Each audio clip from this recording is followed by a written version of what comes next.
എല്ലാ രാജ്യങ്ങളുമായി അമേരിക്കയ്ക്ക് നല്ല ബന്ധമാണെന്നും ഇന്ത്യയുമായി വലിയ ഒരു കരാർ വരുന്നുണ്ടെന്നും ഇപ്പോൾ ചൈനയുമായി കരാറുണ്ടാക്കിയെന്നും ട്രംപ് വ്യക്തമാക്കുന്നു.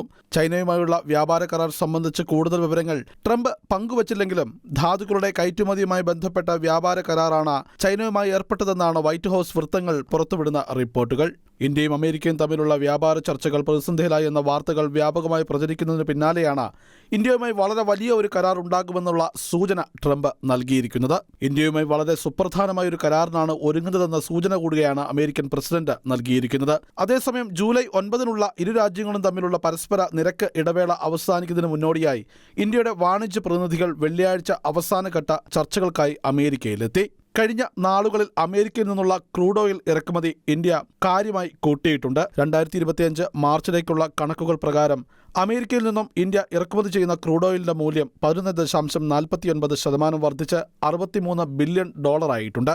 അതുപോലെ തന്നെ കൃഷി, വ്യവസായം, വ്യാപാരം എന്നീ മേഖലകളിലും സമഗ്രമായ വലിയ വ്യാപാര കരാറിനുള്ള സാധ്യതകളാണ് തെളിയുന്നത്. വരുന്ന ചർച്ചകൾ അതീവ നിർണായകവുമാണ്.